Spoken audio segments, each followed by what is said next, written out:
2026 оны 5 дугаар сарын 1-ний өдөр Улсын их хурлын нэгдсэн чуулганы хуралдаанаар шинжлэх ухаан, технологийн тухай хуульд нэмэлт өөрчлөлт орсон. Энэ хуулийн төслийг санаачилсан гишүүдийн нэг нь Болдын уян гишүүн миний бие юм ба. Ер нь хуулийн төслийг яаж батлуулт юм бэ гэсэн асуултууд ирээд байгаа учраас танилцуулаад ярий гэдэг энэ видео бэлтэж байна.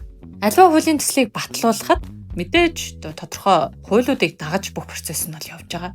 Хууль тогтоомжийн тухай хууль, Монгол Улсын их хурлын тухай хууль, Монгол Улсын их хурлын чуулганы хуралдааны дэгийн тухай хууль гэдэг энэ гурван хууль бол хамгийн чухал. Тэгээ мэдээж хуулийн төслийг боловсруулнаа гэхээр санал нийлдэг гишүүд их чухал. Иргэдэл гишүүн бол академич хүн өөрөө.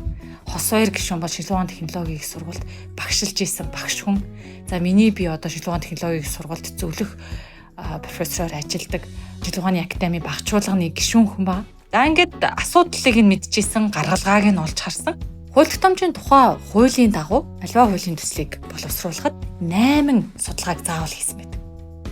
Тухайн хуулийн төслийг боловсруулах хэрэгцээ шаардлагын тандан судалгаа Монгол өмгөөлөгч хуулийн фирм ажилласан. Хуульчдаа бас талархал илэрхийлье. За ингээд хуулийн төсөл бэлтгэгдсэний дараа бол мэдээж хилцүүлэг хийх ёстой, олон нийтээс санал авах ёстой. Ингээд 3 аргаар олон нийтээс санал авсан. Их хурлын ди парламент гэх захин хуудас байгаа. Одоо боловсруулагдаж байгаа хуулийн төслүүд өргөн барьсан хуулийн төсөл засгийн газраас өргөн барьсан юм уу? Их хурлын гишүүдээс өргөн барьсан юм уу? Бид нар бүгдээр харж болно. Хуулийн төсөл бэлтгэгдэж дуусаад 2025 оны 5 сарын 10-ны өдөр нээлттэй бүгд харах боломжтойгоор хуулийн төслийг энэ захин платформ байршуулсан. Мэдээж засгийн газраас санал аваад холбогдох бүх яамдаар нь хуулийн төслөө тойруулсан байгаа. За ингээд судлаачдтай холбоотой, эрдэмтэд, багш нартай холбоотой хуулийн төсөл учраас 5 сарын 21-ний өдөр Монгол Улсын их сургуулийн 1-р байрны би дугуй танхимдаа эрдэмтдийнхаа академийн судлаачтай, ихтэй сургуулийн 100 гаруй төлөөллийн хамт оролцуулаад хуулийнхаа төслийг танилцуулаад санал авсан байгаа. Монгол Улсын засгийн газраас 7 дугаар сард хуулийн төслийн хэлцгийг дэмжиж гинэ гэсэн хариу албан бичиг авсан. 2025 оны 7 сарын 2-ны өдөр Улсын их хурлд өргөн барьсан байгаа. За ингээд Улсын их хурлд өргөн барьснаас хойш бол Улсын их хурлын чуулганы хуралдааны дэгийн тухай хуулийн дагуу 4 янзын хилцүүлэг явагдаад ингээд манай хуулийн төсөлцлөн батлагдлаа. 2025 оны 12 дугаар сарын 9-ний өдөр манай хуулийн төсөл хүний хөгжил нийгмийн бодлогын байнгын орооны хуралдаанд танилцуулаад гишүүдийн 64.7% дэмжлэгтэйгээр хэлц хэсгийг хилцүүлэх чуулганы нэгдсэн хуралдаан болсон. 2025 оны 12 дугаар сарын 18-нд нийт оролцсон гишүүдийн 75.2% саналаар манай хуулийн төслийг хэлц хэсэг дэмжигдсэн байна.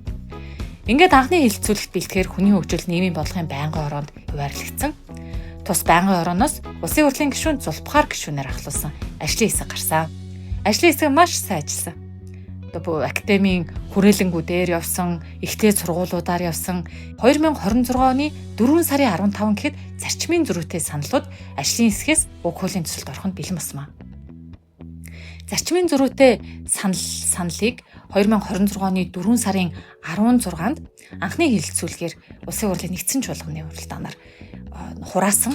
2026 оны 4 сарын 17-нд анхны хэлэлцүүлгээс эцсийн хэлэлцүүлэг рүү шилжсэн.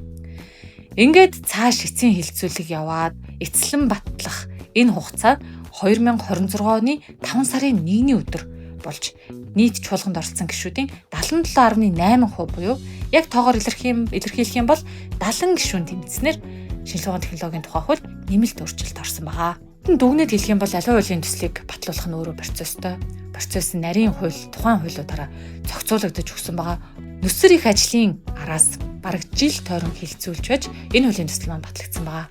Одоо харин эрдэмтэд маань, багш нар маань, эрдэм шинжилгээний ажилчид маань суурь судалгааны ажлаа чанарын өндөр түвшинд хийж гүйцэтгэхэд үлдээд байна.